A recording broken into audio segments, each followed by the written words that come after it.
Le magazine littéraire Épilogue est une présentation de la Librairie du Quartier. Vos prochaines lectures vous attendent au 1120 Avenue Cartier. Alors, on est avec Annie Turbide. Bonjour.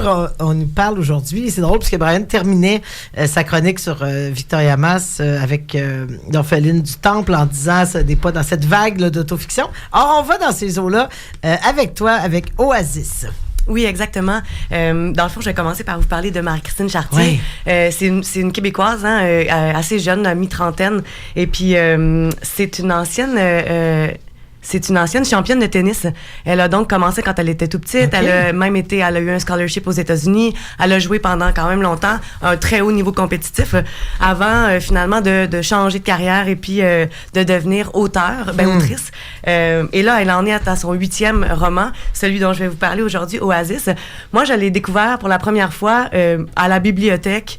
Il y avait, tu sais, des fois, les libraires, les bibliothécaires nous mettent des livres en haut. Oui, oui. J'ai accroché sur la couverture, je me suis dit, ça y est, je lis ça. Et c'était Le Sommeil des loutres. OK. C'est vraiment un beau petit roman. 2 personnages qui se lancent la balle à travers tout le roman. Il y a Jake, 21 ans, un acteur qui est un peu déchu.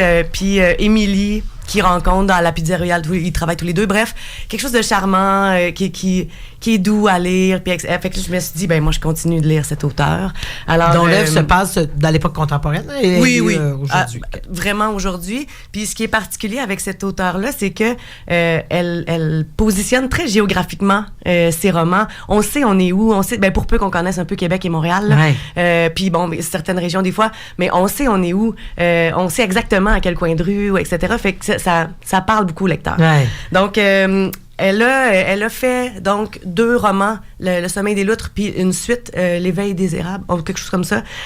Puis son premier roman, c'est L'allégorie de la truite arc-en-ciel, où encore une fois, on est à 2 personnages. Donc, ça se lit quand même relativement vite. Présence d'animaux, de nature, en tout cas dans ces titres. Oui, exact, mais non, ça tourne toujours autour de le deuil pour Le Sommeil des loutres, mais beaucoup l'anxiété de performance, des personnages qui étudient en médecine, qui essayent de percer sur la scène, etc.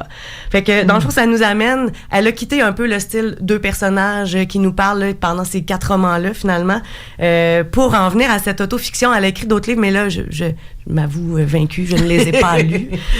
Mais donc, j'ai accroché sur Oasis parce que ça venait de sortir. Et puis, une autofiction, comme je vous disais, ça fait partie des choses qu'on aime. On va y revenir, mais... cette espèce de suspense un peu tout le temps de te demander, ça, c'était-tu vrai? Oui, tout à fait. Puis ça, tu sais, la rencontre... En fait, je vous parle du personnage, là, je vais pas m'éparpiller. Donc, on suit Emmanuelle Thériault, qu'on appelle Emma pendant tout le roman, qui est une ancienne joueuse de tennis, qui est une écrivaine à succès et qui se lance dans l'humour. Parce que là, Marie-Christine Chartier se lance depuis 2 ans, depuis la pandémie qu'elle disait, dans l'humour. Elle fait, entre autres, la première partie de Mariana Manza là, actuellement. Oui, on la connaît... moi, je la connaissais plus pour ses romans, mais effectivement, là, elle prend la scène. Et donc, son personnage prend aussi la scène, mais dans le fond, ce qu'on apprend au fur et à mesure du livre, c'est elle qu'on suit. Hein, c'est vraiment le cocon est autour de Emma. Et Emma a eu des relations tumultueuses sur le plan amoureux avant de rencontrer Louis, le chum avec qui elle est présentement dans le livre. Et puis, tumultueuse, voire violente. Là. Okay. Et donc, elle rencontre un Louis qui est sécurisant, qui est là pour elle, qui est pas... elle a pas de grands papillons, mais en même temps, elle est très confortable après tout ce qu'elle a vécu, finalement. Et donc, sa carrière évolue, elle se pose des questions. Ils déménagent tous les 2 à Montréal, un peu contre son gré à lui. Et au fur et à mesure, sa carrière grandit et elle croise un humoriste qui va s'appeler Réaume dans le roman.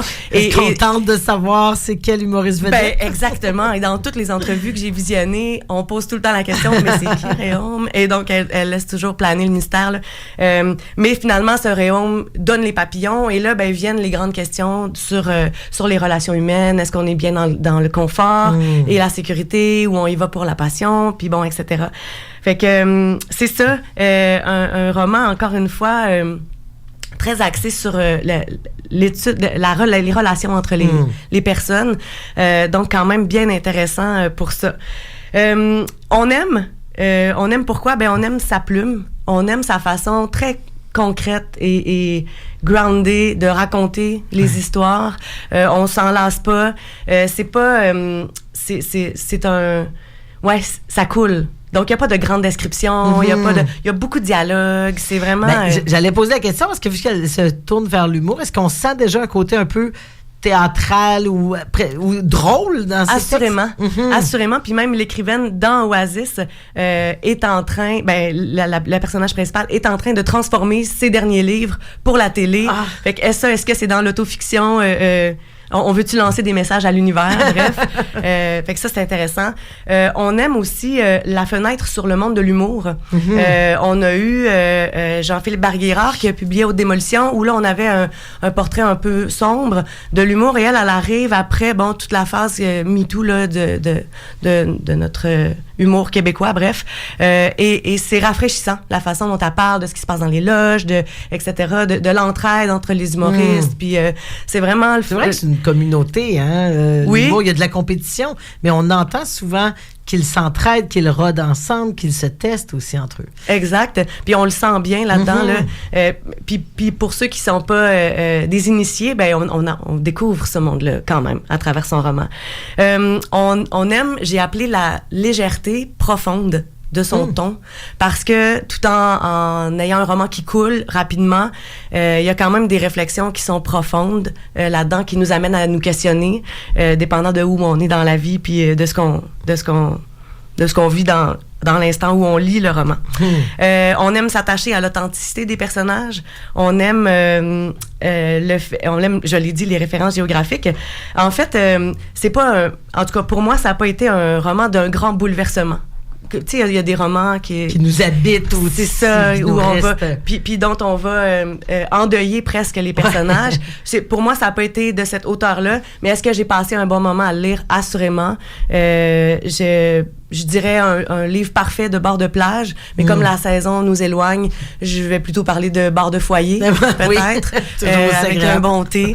Donc, à offrir peut-être aussi, j'allais dire, à des gens qui, peut-être, les moins d'œuvres qui peuvent paraître rébarbatives, ça semble facile d'accès aussi. Oui, exactement. Assurément, moi, je pense que oui.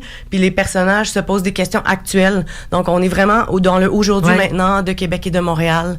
Alors, voilà. Mes recommandations. Alors, très sympathique. Merci, Annie Turbide, pour cette excellente première vraie chronique complète à Épilogue. Marie-Christine Chartier, Oasis, chez Urtubise. Merci.